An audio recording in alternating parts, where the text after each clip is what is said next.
మారుతున్న ఆహారపు అలవాట్లు జీవనశైలి కారణంగా ఈ మధ్య ఆర్గాన్స్ ఫెయిల్యూర్ కేసుల సంఖ్య అధికమవుతోంది. ఈ తరుణంలో ఎందరో బాధితులు దాతల కోసం 1000 కళ్లతో ఎదురుచూస్తున్నారు. అలాంటి వారి జీవితాల్లో వెలుగులు నింపడానికి మరణించిన లేదా బ్రెయిన్ డెడ్ అయిన బాధిత కుటుంబ సభ్యులు బరువెక్కిన హృదయాలతో తమ ఆత్మీయుల అవయవాలు దానం చేసేందుకు ముందుకు వస్తున్నారు. ప్రాణాపాయ స్థితిలో ఉన్న వారికి పునర్జన్మనిస్తున్నారు. ఇటీవలి కాలంలో దేశంలో ఆర్గాన్ డొనేషన్పై అవగాహన పెరుగుతోంది. ముఖ్యంగా ఆంధ్రప్రదేశ్లో అవయవదానంపై చైతన్యం పెరుగుతోంది. గత ఏడాది రికార్డు స్థాయిలో దాతలు ముందుకు వచ్చారు. ఫలితంగా అవయవదానంలో ఏపీ దేశంలోనే 6వ స్థానంలో నిలిచింది. మరి ఇందుకు ప్రభుత్వం ఎలాంటి చర్యలు తీసుకుంటోంది? అవయవదానంపై ఉన్న అపోహలు ఎలా తొలగిస్తోంది? రాష్ట్రంలో ఆర్గాన్ డొనేషన్స్ కోసం ఎంతమంది ఎదురు చూస్తున్నారు?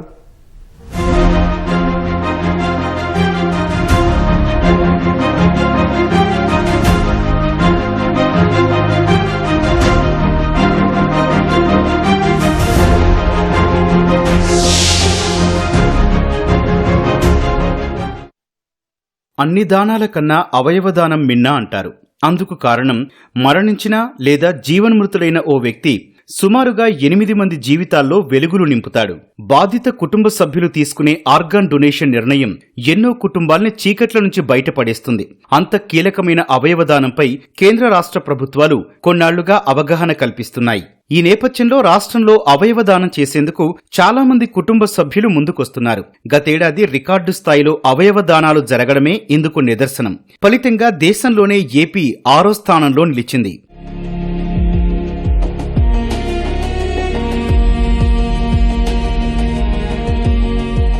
కొన్నాళ్లుగా రాష్ట్రంలో బ్రెయిన్ డెడ్ దాతల సంఖ్య గణనీయంగా పెరుగుతోందని అధికారిక గణాంకాలు చెబుతున్నాయి. 2023లో రాష్ట్ర వ్యాప్తంగా 41 మంది మాత్రమే అవయవ దానాలు చేశారు. ఆ తర్వాత జీవన్ దాన్ సంస్థ విస్తృతంగా చేపట్టిన అవగాహన కార్యక్రమాలతో 2024 నాటికి ఆ సంఖ్య 66కు పెరిగింది. 2025లో రికార్డు స్థాయిలో 93 మంది బ్రెయిన్ డెడ్ అయిన బాధిత కుటుంబ సభ్యులు తమ ఆత్మీయుల అవయవాలు దానం చేసి ఉదారతను చాటుకున్నారు. దీంతో ఆ ఏడాది 301 అవయవ మార్పిడి శస్త్రచికిత్సలు విజయవంతంగా పూర్తి చేశారు. జీవన్ దాన్ సంస్థ చరిత్రలోనే ఇదొక సరికొత్త రికార్డుగా మైలురాయిగా నిలిచిందని వైద్య వర్గాలు వెల్లడిస్తున్నాయి. ఈ ఏడాది లెక్కలు పరిశీలిస్తే 2026 జూలై 24 నాటికే 56 మంది దాతల నుంచి అవయవాలను సేకరించడం పూర్తయింది. ఫలితంగా బ్రెయిన్ డెడ్ అవయవదానంలో దేశంలోనే ఏపీ 6వ స్థానంలో నిలిచింది.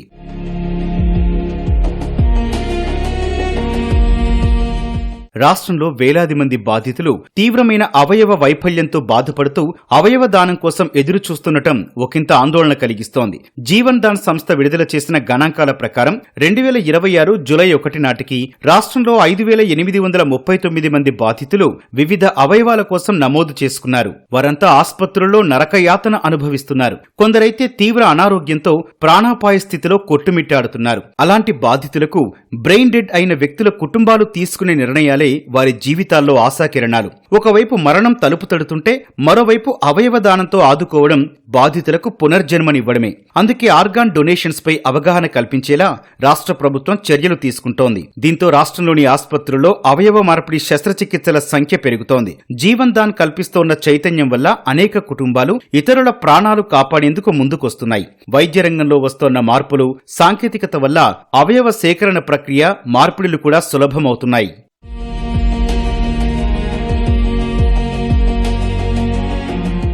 ఇదివరకు రాష్ట్రంలో అవయవ మార్పిడి సేవలు 3 ఆస్పత్రులకు మాత్రమే పరిమితమయ్యేవి. అయితే ప్రభుత్వం జీవన్ దాన్ సమన్వయంతో పనిచేయడంతో రాష్ట్రంలో ఈ సేవలు అన్ని ప్రాంతాలకు విస్తరించాయి. ప్రస్తుతం రాష్ట్ర వ్యాప్తంగా 9 ఆస్పత్రుల్లో విజయవంతంగా అవయవ మార్పిడులు జరుగుతున్నాయి. విజయవాడ, గుంటూరు, ప్రకాశం, నెల్లూరు, తిరుపతి, కర్నూలు, అనంతపురం జిల్లాల్లోని ఆస్పత్రుల్లో అవయవ మార్పిడి వసతులు పెరిగాయి. అవయవాల సేకరణ, మార్పిడి కేంద్రాలు ఏర్పాటు చేయడంతో బాధితులకు ఎంతో మేలు జరుగుతోంది. ముఖ్యంగా విజయవాడ పరిధిలో బ్రెయిన్ డెడ్ దాతల నుంచి మూత్రపిండాల మార్పిడి శస్త్రచికిత్సలు భారీగా పెరిగాయి. 2024లో విజయవాడలో కేవలం 8 మూత్రపిండ మార్పిడులు నమోదు కాగా 2025 నాటికి ఆ సంఖ్య 42కు పెరిగింది. రాయలసీమలోని కర్నూలు, తిరుపతి, అనంతపురం వంటి నగరాల్లో ప్రస్తుతం అత్యాధునిక శస్త్రచికిత్సలు జరుగుతున్నాయి.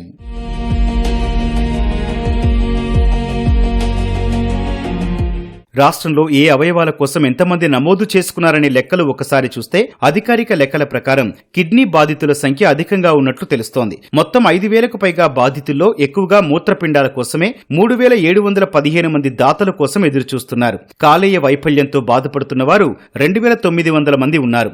గుండె మార్పిడి కోసం 96 మంది, ఊపిరితిత్తుల కోసం 15 మంది, క్లోమ గ్రంథి కోసం 4 జీవన్ దాన్లో నమోదు చేసుకున్నారు. అయితే అవయవ మార్పిడిలో అనేక సమస్యలుంటాయి. అందులో ముఖ్యంగా బ్లడ్ గ్రూప్ మ్యాచ్ కావాలి.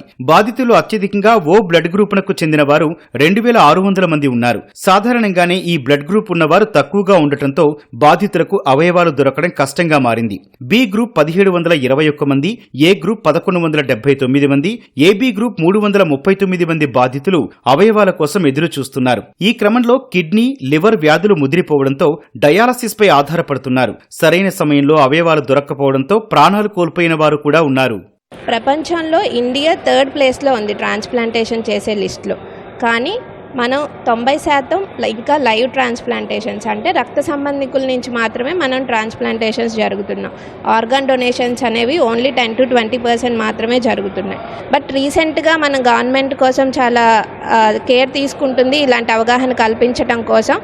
రీసెంట్గా ఒక చిన్న బాబు కూడా వాళ్ళ ఆర్గాన్స్ డొనేట్ చేయడానికి వాళ్ళ ఫ్యామిలీ పేరెంట్స్ ముందుకొచ్చారు. గవర్నమెంట్ కూడా కనీసం ఒక పెద్ద దిక్కుని కోల్పోయినప్పుడు, ఫ్యామిలీలో ఇంపార్టెంట్ పర్సన్ డొనేషన్ చేయాల్సి వచ్చినప్పుడు ఆ ఫ్యామిలీ మెంబర్ సపోర్ట్ కోసం వాళ్ళకు కొన్ని మార్గదర్శకాలను కల్పించడం కానీ, వాళ్ళకి చేయూత సహాయం చేయటం కానీ చాలా ఇంపార్టెంట్ అని నేను రిక్వెస్ట్ చేస్తున్నాను. అవయవదానంపై అవగాహన కల్పించాలనే ఉద్దేశంతో ఇటీవల విశాఖపట్నంలో జీవన్ దాన్ ఆధ్వర్యంలో సదస్సు నిర్వహించారు. సమాజంలో అవయవదానంపై ఉన్న అపోహలను తొలగించి ప్రజల్లో చైతన్యం కల్పించారు. అలాగే మరణించిన లేదా బ్రెయిన్ డెడ్ అయిన వారి అవయవాలు దానం చేసిన కుటుంబ సభ్యులను ప్రభుత్వం సన్మానించింది. ఈ నేపథ్యంలో అవయవదానంపై ప్రజల్లో అవగాహన పెరగాలని వైద్యులు సూచిస్తున్నారు.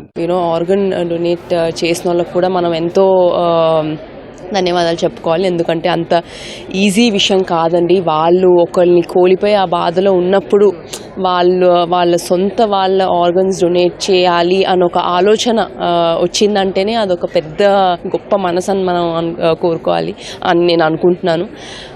అలాంటి వాళ్ళు ఎంతోమంది లైఫ్స్ని సేవ్ చేశారు అండ్ వాళ్ళు ఇవాళ ఇక్కడ ఎంతో హ్యాపీగా బ్రతుకుతున్నారు. ఆత్మీయులు ప్రాణాలు కోల్పోయినప్పటికీ అవయవాల రూపంలో బతికే ఉన్నారని బాధిత కుటుంబ సభ్యులు అంటున్నారు. చనిపోయి కూడా ఎంతో మందికి పునర్జన్మనివ్వడం సంతోషం కలిగిస్తోందని భావోద్వేగానికి గురయ్యారు. బ్రతకరు అని అక్కడ కూడా చెప్పేశారు. ఈయనకి బ్రెయిన్ డెడ్ అయిపోయిందని చెప్పేశారండి. అంటే ఆయన ఆశపడేవారు, ఎప్పుడు నన్ను అడిగేవారు మనం ఆర్గన్స్ డొనేట్ చేద్దాము అంటే నేను ఆయన్ని తిట్టేదాన్ని, మీకు ఇలాంటి ఆలోచనలు ఎందుకు వస్తాయి అని. కానీ ఆ ఆలోచన మంచిది అని నాకు తెలియలేదు. ఇంకా నా భర్త చనిపోవడంతో నాకు శూన్యమైపోయిందంతా. అక్క ఆర్గన్స్ డొనేట్ చేద్దామా, ఐస్ ఒకటి డొనేట్ చేద్దామా అన్నాడు. లేదు బాబు, ఏ పనికొస్తే అవి చేయండి, ఇది బావ కోరిక. నేను ఆయన్ని పట్టించుకోలేకుండా నేను అలా అనేసరికి తిట్టేదాన్ని అని చెప్పగానే నా భర్తని కోరిక నెరవేర్చుకున్నాను. ఎవరికైనా ఇంతకన్నా సాయం ఏం చేయగలుగుతాం? ఒక ప్రాణాన్ని నిలబెట్టే కన్నా ఇంకా ఏం సాయం చేయగలుగుతాం? 14 days బ్లడ్ క్లాట్ అనేది అవ్వకుండా ఉండాలన్నారు. 7 days అయ్యేసరికి బ్లడ్ క్లాట్ పెరగలేదు. కానీ ఇంకో 7 days కూడా దాటేస్తారు అనుకున్నాము. కానీ ఆపరేషన్ అయింది, కానీ కుదరలేదు. బ్లడ్ క్లాట్ అనేది పెరిగిపోయింది. సో దాని తర్వాత ఇంకా ఆర్గన్ మేము చాలా చాలా చాలా దారుణమైన పొజిషన్లో ఉన్నాము. అందరం ఏడుస్తున్నాము ఆ పొజిషన్లో. అలాంటి టైంలో ఇంకా ఆర్గన్ డొనేషన్ ఇలా చెప్పగానే వెంటనే అవేర్నెస్ కోసం ఇలా అన్నీ డొనేట్ చేయొచ్చు అని చెప్పారు. అంటే యాక్చువల్గా మా డాడీకి బ్రెయిన్ డెడ్ అయిన ఆర్గన్స్ అన్నీ పనిచేస్తున్నాయి. సో అన్ని ఆర్గన్స్ మేము డొనేట్ చేద్దామని సైన్ చేసాము. గుండె కూడా కొట్టుకుంటుంది అని నేను డాక్టర్స్ని అడిగాను. డాక్టర్స్ని అడిగితే గుండె కొట్టుకుంటుంది కానీ బ్రెయిన్ డెడ్ అయింది, దీనివల్ల మనిషి లేనట్టే అవుతుంది అని చెప్పన్నారు. ఆ తర్వాత జీవనానంద్ ఏపీ వాళ్ళు నా దగ్గరికి వచ్చారు. ఓకే అండి, మంచిదని, వేరే వాళ్ళకి ఎవరికైనా యూజ్ అవుతుంది అని చెప్పని నేను వెంటనే నిర్ణయం తీసుకున్నాను. అంటే మనం ఆర్గన్ డొనేట్ చేసిన తర్వాత మనకి ఎన్నో అపోహలు ఉంటాయి, బాడీ అలా ఇలా అని. అలా ఏం లేదు, వాళ్ళు నాకు చాలా సేఫ్గా ఇచ్చారు. ఇంకొకటి, మా తమ్ముడిది ఆంధ్రప్రదేశ్లోనే ఫస్ట్ ప్యాంక్రియాస్ అవయవదానంగా చరిత్రలో నిలిచిపోయింది. ప్రభుత్వం ప్రత్యేకంగా వీటి మీద దృష్టి పెట్టింది. అవయవాలు దొరకని కారణంగా ఎవరు ప్రాణాలు కోల్పోకూడదనే దీని మీద పనిచేస్తూ ఉంది. ప్రధానంగా ఇవాళ 5,900 మందికి పైగా వివిధ అవయవాల కోసం ఎదురు చూస్తున్నారు. అది కిడ్నీ కానీ, లివర్ కానీ, గుండె సంబంధం కానీ, ప్యాంక్రియాస్ కానీ.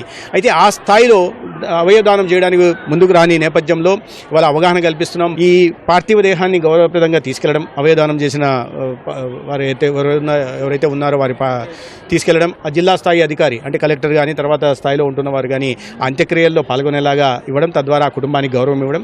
చిన్న విషయమైనా కూడా అంత్యక్రియల ఖర్చుల కోసం 10,000 రూపాయలు ఇవ్వడము ప్రభుత్వం జీవో తీసుకోవడం జరిగింది. అది ఇవాళ మళ్ళీ కొత్తగా ప్రభుత్వం ముందు ప్రతిపాదన పెట్టాం. మారుతున్న జీవన శైలి, ఆహార అలవాట్ల కారణంగా సమాజంలో తీవ్రమైన ఆరోగ్య సమస్యలు ప్రమాదకరంగా పెరుగుతున్నాయి. మధుమేహం, అధిక రక్తపోటు, ఒబేసిటీ వంటి సమస్యలు చిన్న వయసులోనే వస్తున్నాయి. దీంతో కిడ్నీలు, గుండె, ఊపిరితిత్తులు, కాలేయం దెబ్బతింటున్న వారి సంఖ్య పెరుగుతోంది. ఈ నేపథ్యంలో అవయవదానంపై సమాజంలో పాతుకుపోయిన మూఢనమ్మకాలు, అనవసర భయాలు తొలగించాల్సిన అవసరం ఉంది. ప్రభుత్వ యంత్రాంగం కేవలం పట్టణాలకే పరిమితం కాకుండా మారుమూల గ్రామీణ ప్రాంతాల్లో విస్తృత అవగాహన కల్పించాలి. అన్ని ప్రముఖ ప్రభుత్వాసుపత్రుల్లో బ్రెయిన్ డెడ్ కేసులను వెంటనే గుర్తించేందుకు ప్రత్యేక నిపుణులను, కోఆర్డినేటర్లను ఉంచాలి. ఈ దిశగా ప్రభుత్వాలు చర్యలు తీసుకోవాలి. అప్పుడే అవసరానికి అనుగుణంగా అవయవ మార్పిడులు జరుగుతాయి.